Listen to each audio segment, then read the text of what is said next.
Well, once again, I am seeing a slew of videos.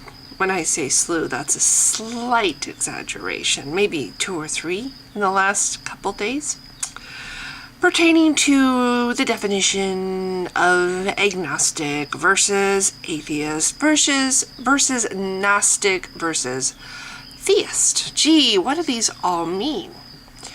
You know, people, their titles, their labels, their whatever. People cannot be put into little boxes. This is what you are over here.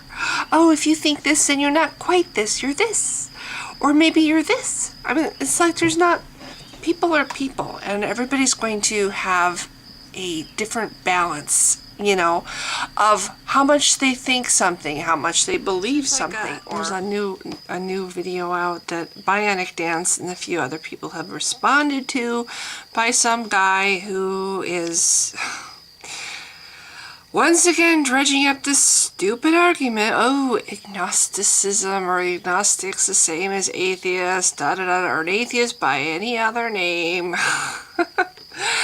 You know, there's different words in the dictionary for a reason. If you just would look up the words, you would understand there is differences between the word agnostic versus atheist or theist. But whatever, you know, what is the big deal about labels anyway? Whatever it is that you believe or don't believe, that's what you are. You know, does it matter what you choose to call yourself? As long as you know what you are and what you believe, isn't that enough?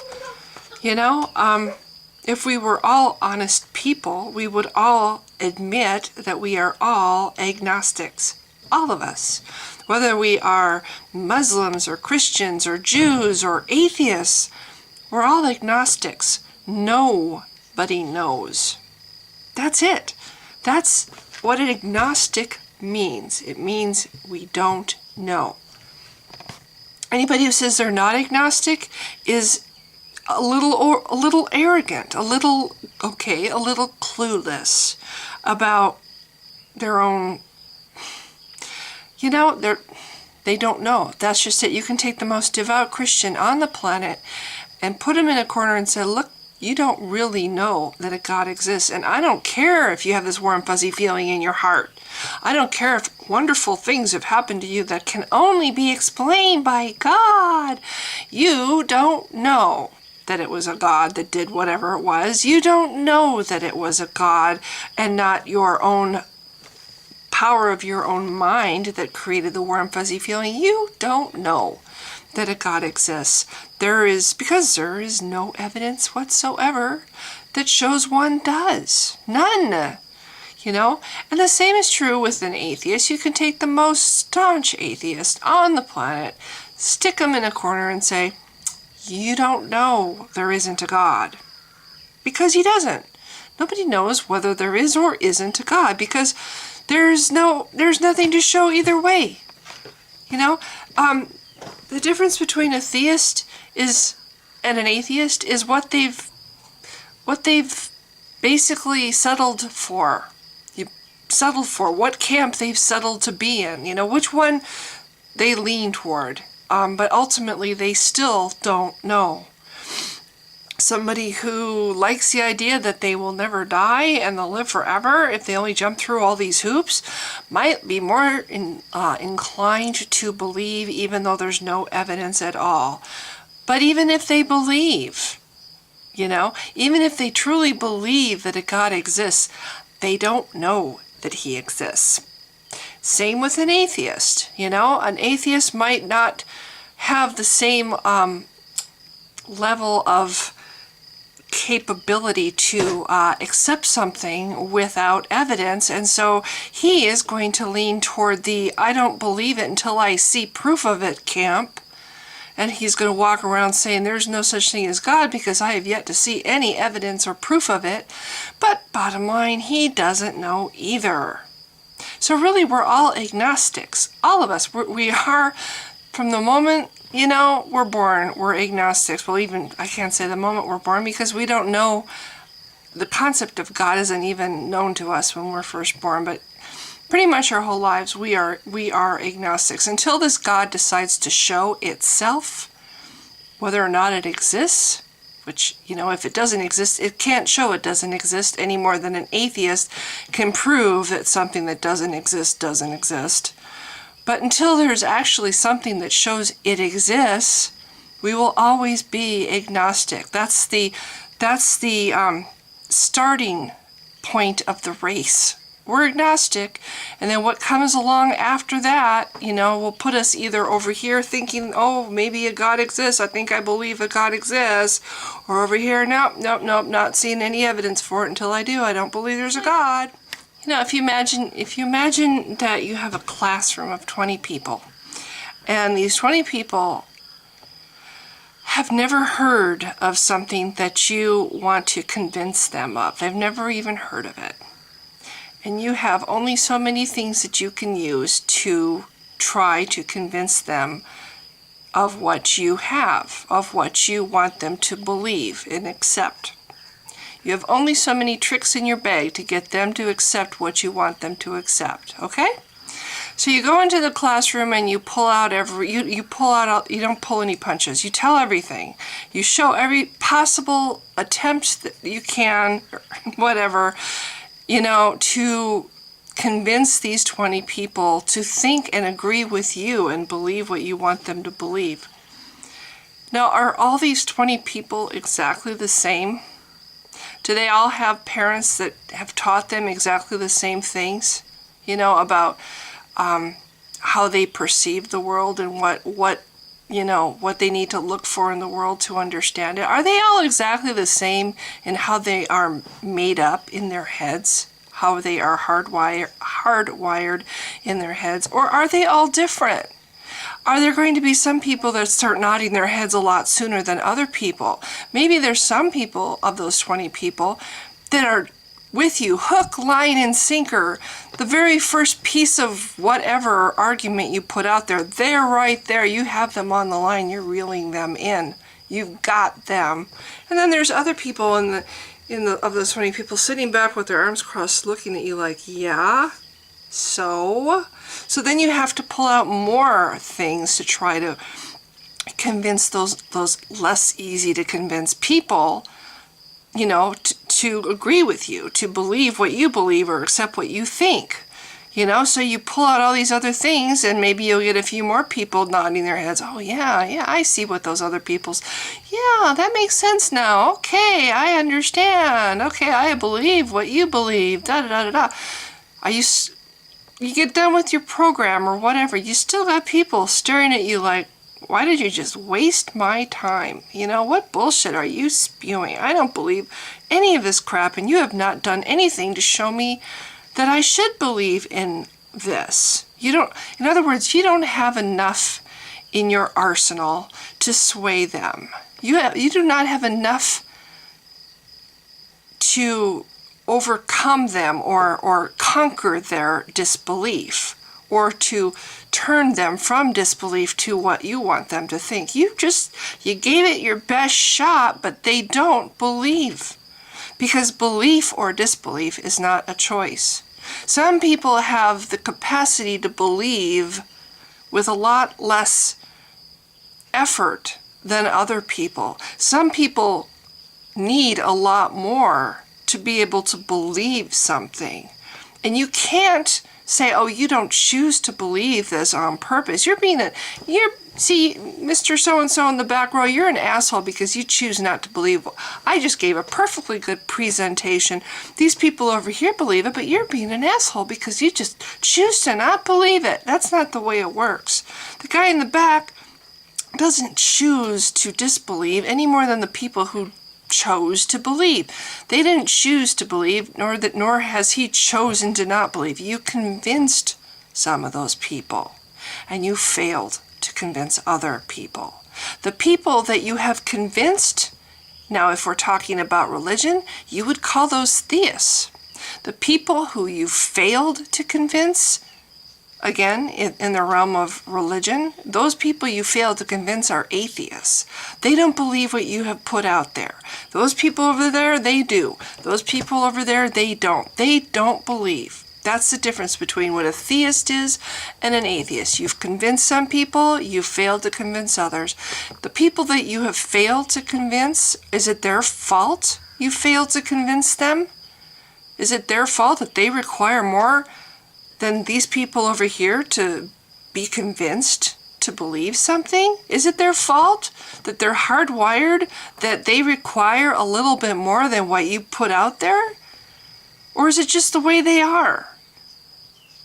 You know, why hate them or despise them or call them horrible, bad people? Because you were inadequate to convince them, to move them, to make them believe what you wanted to. You were the one who was inadequate. Now, anybody in the room who is still on the fence, who can't quite make up their mind, there's like, well, you know, I see what you're saying, but you don't show me any evidence, and I can't really know. You know, those are the people that are agnostics, the ones that just, you haven't proven anything, so they haven't really decided whether they really believe it or don't believe it. They just don't know. They're agnostics. But on the other hand, these people that have come to believe it hook, line, and sinker, they don't know either.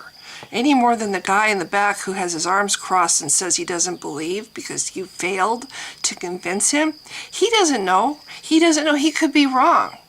You know, the guys who have been convinced could be wrong too.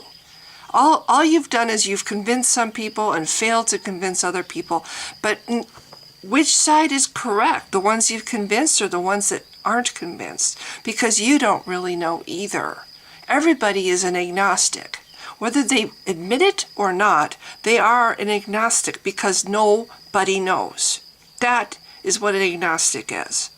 And the people that fall over here as atheists who can't believe because you don't give them enough to believe, to be convinced, and the people over here who started nodding their heads right away and agreeing with you, they don't know either. They just, you know, it's like you have something you want to think, you know? People who really, really, really don't want to die, people who are really afraid to die and want to think that they're going to live forever, they're going to latch on to any imaginable thing that sounds plausible, you know, that gives them the hope that they're not going to die. You know, and if you can show them a way to not die, they're going to be with you, hook, line, and sinker. Just show me what to do, please, or what to believe, please, so I don't die one day. The people who don't think that death is that terrible, who think that, you know, the natural, you're born, you live, you die thing isn't so terrible, they're probably not going to be so desperate to believe you. They might be a little more choosy about what they believe, right? So I think, honestly, people will pick up whatever they want to believe in, and they will look for things to strengthen the thing that they want to believe. If you want to believe there's life after death, you will pick up things to add to your collection, to form a foundation underneath that belief, to make it seem, you know, to take away the fear and make yourself feel good that you're not going to die one day. You know, and the people that don't care aren't going to do that. It's not even going to be an important thing to them. They're not going to be looking and scrambling to find ways to not believe because it's not a big deal to them. Not believing is not a big deal to them. It's just a thing. You don't believe in something, you move on. But somebody who wants to believe in something, they're going to be constantly looking for reasons to see, I was right. See, look, see there? I was right, you know, and all you have to do is believe in what I believe in, and you'll get to have this too, and you know, and then they don't understand why that's not so important to everybody. You know, not everybody thinks that that something as natural as death is scary or bad. So anyway, I don't know if this makes sense, but I keep leaning on the cord and causing my camera to turn. So that's what I think, though. I think that you've got, you know, it's not about people who choose to believe or not believe. People don't choose whether they believe or something or not. People who want to believe something will believe in it. They will find a way to believe in it. And they'll be eager to be fed, spoon-fed things to help them believe in what they want to believe. People who don't care, you know, or aren't afraid of something and don't need that reassurance, maybe are the ones in the room with their arms crossed looking at you like, so? Why should I believe that? You're not giving me enough evidence. You're not showing me this thing even exists at all. So, why should I be afraid of it and why should I believe in it? You're not showing me anything. Those people, you're not going to convince them until you can show them the evidence that they require. And if you don't have that up your little bag of tricks, it's your failure. It's not their failure that they can't believe something. It's your failure that you failed to convince them, that you did not have adequate information or evidence to convince them. End of story. Don't hate them because you don't have what it takes. So that's all. I could go on and on about this, but that's what my thoughts are about agnostics. I think we all are agnostics if we're true and honest with ourselves and others. And the rest of it is just a matter of how much you want to believe something, or whether or not you're able to be convinced about something or not convinced about something. And Christians that rail against atheists and think atheists are horrible people because they can't be convinced. I don't even know what to say about that. It's discouraging for me to be judged as a bad person just because I have been failed. People, you know what? I used to be convinced. I used to think that it was true. I also had a fear of death. I also needed to think that I could live forever because I really badly wanted to see my dad again. So I kind of leaned toward I want to live forever. Tell me what I can do to see my dad again. And I also didn't bother to study anything. I just, I went with what sounded good and made me feel warm and fuzzy inside. I was easier to convince than I am now. It's amazing what happens when you look up things yourself and learn and make the effort to learn things yourself. You find a religion, before you start nodding your head like those people in the class, oh yeah, that sounds really great, yeah. You research. I've learned this with being unemployed and trying to find work. There's a lot of scams out there, and a lot of them make me, oh gosh, I'm all excited. I learned really early on, before I even remotely click on anything, I Google it and find out if it's a scam. And you know what? 99.9% of the time, it's a scam. If something sounds too good to be true, it's a scam. And that's what I say about Christianity. And that's why I don't believe it anymore. So anyway, if you've been watching, thanks. Bye.